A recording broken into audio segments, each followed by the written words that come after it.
En cas de tir, la première chose à faire, c'est de ne pas paniquer. La seconde, c'est de bien reconnaître que c'est un tir. Comment on sait quelle est la bonne sirène? C'est celle qui monte et qui descend.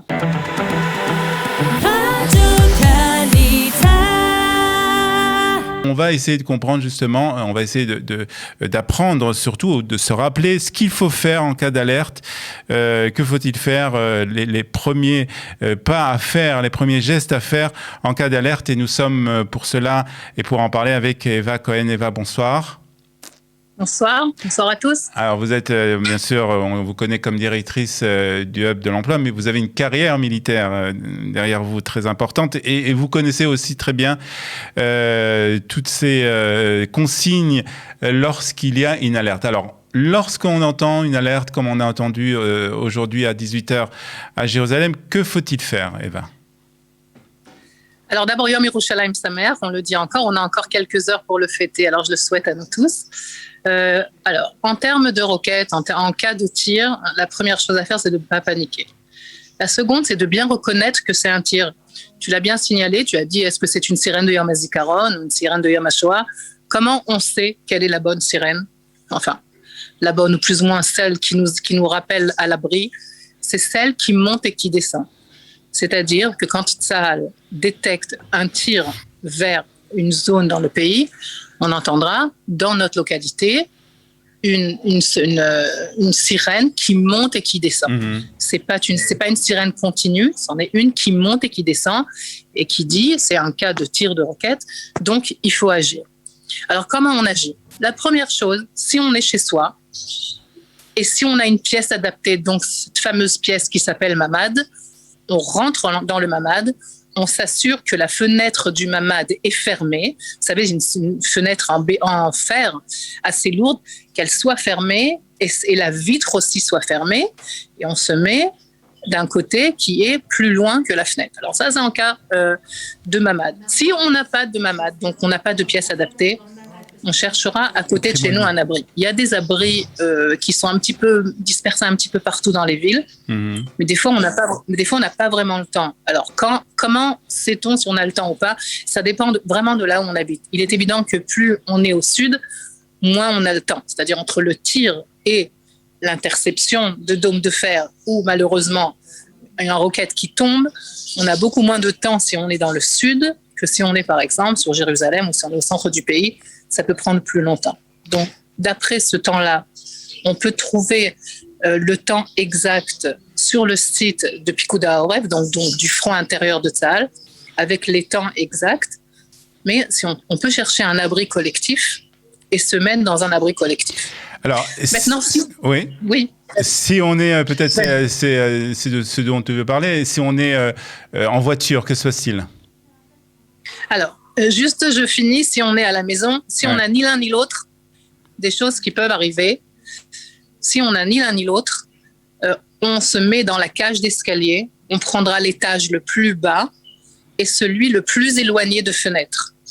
Donc, si j'habite par exemple au 3e étage, je descendrai au 1er étage, je me mettrai le plus loin de la fenêtre et je me mettrai le long d'un mur pour être le plus loin possible d'une fenêtre ou d'une ouverture. Donc ça, c'est un cas où on n'a ni abri personnel, donc ni pièce adaptée, ni abri collectif, c'est ce qu'on ferait. Maintenant, si on est en voiture, si je suis dans ma voiture, si on est chacun dans sa voiture, et qu'on entend cette sirène, on arrête le moteur, on coupe le moteur, on s'éloigne de la voiture. C'est très important de s'éloigner, et ça, c'est dû peut-être au décombre de dômes de fer. Si elle tombait sur notre voiture, pourrait peut-être même mettre le feu, donc on s'éloigne, on se couche par terre avec le visage au sol et les mains sur la tête.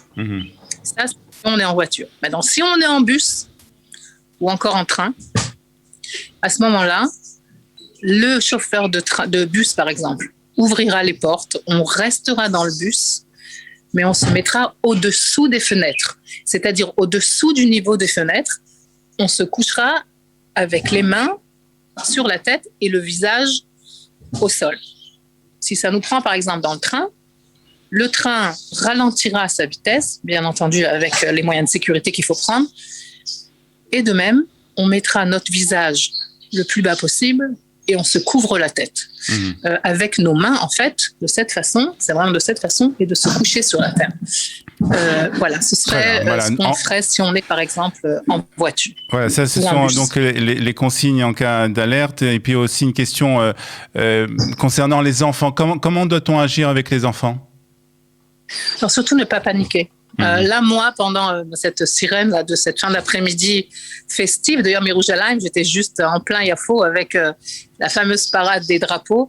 Il y avait énormément de jeunes. Oui, il y avait quelques jeunes qui paniquaient vraiment, d'abord et avant tout. De les calmer, de leur dire il faut tout de suite agir, il faut se mettre, si on n'a pas d'abri, il faut se mettre à l'intérieur d'un immeuble, à l'intérieur d'un magasin, de rentrer, de se mettre le plus loin possible d'une fenêtre et de les rassurer, de leur dire que dans la plupart des cas, Dôme de Fer interceptera ce missile, qu'il faut rester très calme. Et surtout, la chose la plus importante pour nous tous, c'est après cette sirène, et certainement après l'interception, il faut quand même attendre quelques minutes sur place et ne pas bouger. Ne pas bouger. Il faut attendre quelques minutes, ne pas bouger, rassurer les enfants.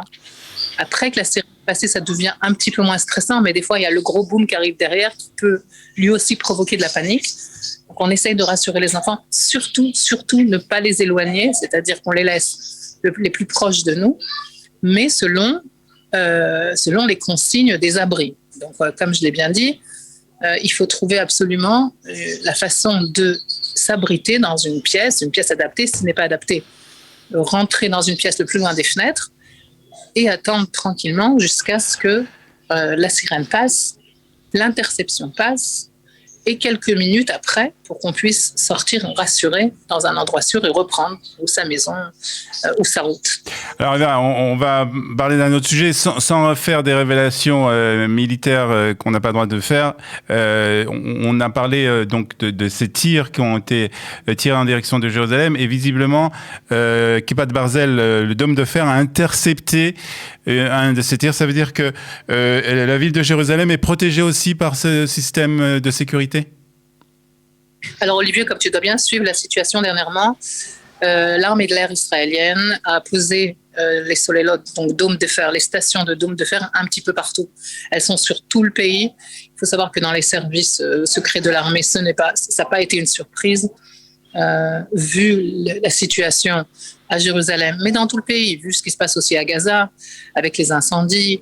L'armée, Tzahal, est bien entendu préparée, prête et surtout, je ne dirais pas en quarantaine, mais bon, s'assure que le scénario ne peut pas nous mettre dans une nouvelle réalité extrêmement rapidement.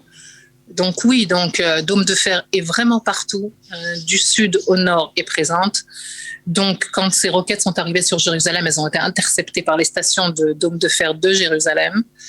Un autre missile qui allait vers Beth Shemesh a été intercepté par la station de Dôme de Fer de Modine. Donc pour vous dire que des villes comme Modine, Rehovot, Gedera, Rishon sont aussi sous Dôme de Fer en ce moment. Donc oui, ça ne veut pas dire qu'il faudrait être...